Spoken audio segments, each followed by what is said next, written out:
We cater to the people with vision. We don't think above or below that what happens if a child getting educated doesn't have vision. What really irks me is the absence of choice for certain people in the society.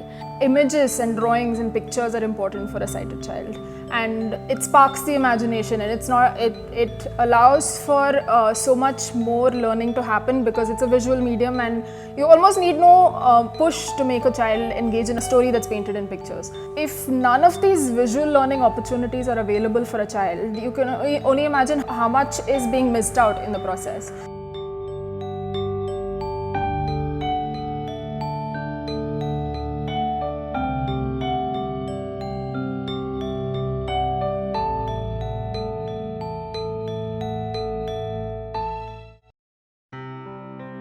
Tactopus products have two primary components. So there is the tangible physical part, which is either a book or flashcards.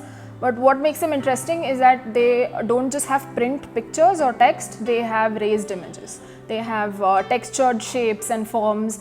So you can perceive what's on the page by just your fingertips. You don't need to be looking at the book. And then there's the digital component, which uses computer vision technology to be contextually aware of what page you're looking at.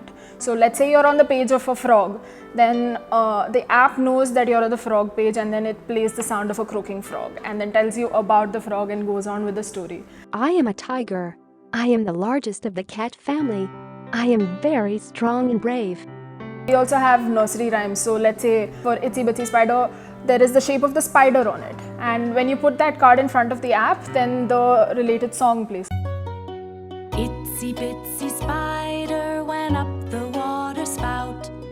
Down came... It's something that you see and then you take it for granted, like that everybody knows, but then how does a child with blindness know what a spider looks like, what any animal looks like? So, it's these two components, the physical part and the digital layer, the voice layer coming together, that makes for the Tactopus experience. Right now, the type of content that we are working with bridges all the gaps that are caused by the absence of images. So, and that could be access to the image itself, or it could also be access to the learning outcomes you would have gained if you had access to images, right? So for example, we have books and products which are directly just tactile images of animals and stuff like that, which a blind person or a visually impaired person is not able to experience from just observation. We also have a bunch of content on mathematics which is sort of derived, so it needn't be visual in the tactile itself in that sense, but you need to have had visual perception to be able to understand the concept of areas and stuff like that. So those are also the areas that we are working in. How many fish can you count?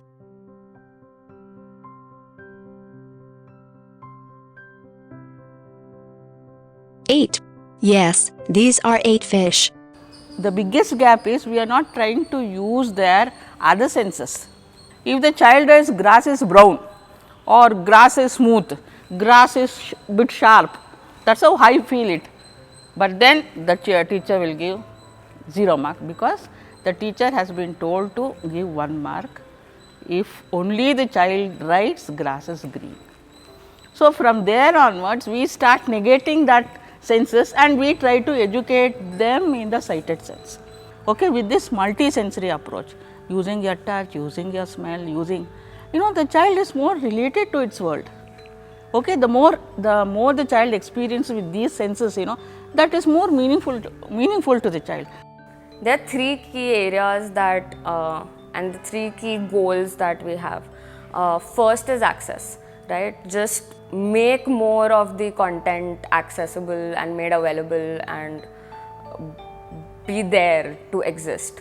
The second is independent learning, right? So how a sighted child can just walk up to a library, pick up something, start reading, to have that sort of confidence in a blind child, or that I can go up and I'll be able to use it. I'll be able to use something that my friend who can see can use, right? So there's that. And the third is inclusion.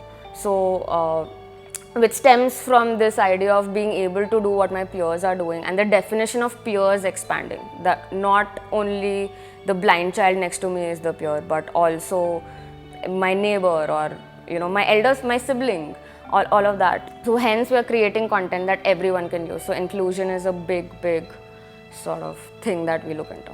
Tactopus is, according to me, something that is good for anybody in mainstream society. I just feel maybe Tactopus started by building something for person with vision impairment. But let me tell you, when I am visually impaired, so to speak, right? When I can see, but I may not see. So a kid is even more like that. So looking here, there, whatever. So when you give a multi-sensory experience to a child, the chances of learning are much higher. Simple, period. So Tactopus is a mainstream product which is extremely useful for people with vision impairment. At IDFC First Bank, we have a focus on disability, and we were also looking for sustainable business models that create social impact in the disability space, and that's when we came across Tactopus, run by Chani and Saloni. So in the disability space in general, there's so much need for making the classroom accessible. A lot of mainstream schools are trying to do that, but teachers don't necessarily have the right resources to do it. And even at home, parents are looking at either homeschooling or really improving their child's learning experience, especially when they have visual impairment at various levels. So I think Tactopus has really hit the nail on working at really plugging that gap and making multi-sensory ways of learning more accessible to people across different socioeconomic backgrounds. What's great in their model is that those who can afford to pay it will do it, and I think that's where CSR funding can also come in and be powerful, because for those who can't afford to pay it, then you can cross-subsidize and have CSR funding make this product accessible for lower income groups and rural areas.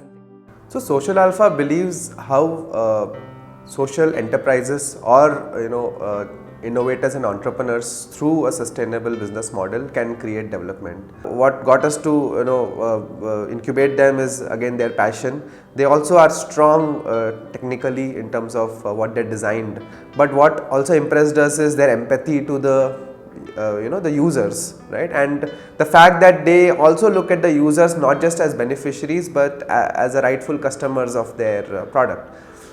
So I think this mix of empathy, a strong design expertise, and the fact that they want to create a value and yet sustain for themselves, it kind of checks all Social Alpha's boxes at least.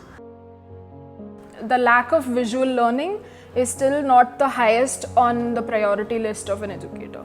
At Tactopus, we want to reach this point in a few years where we've educated the entire community about the importance of tactile graphics. 1 in 1,000 kids typically have legal blindness in India. Like, it's not even a big enough number that someone wants to study it in great detail. Like, census doesn't give us a number on how many blind kids are there in the country. It's an invisible segment in some sense. So we need to get that to the forefront. So now that technology is changing the landscape of education, if all these people who are building all these amazing games, apps, books, do not keep in mind that there is this huge population that needs to be able to read and use what you're making anyway, you're just not considering them.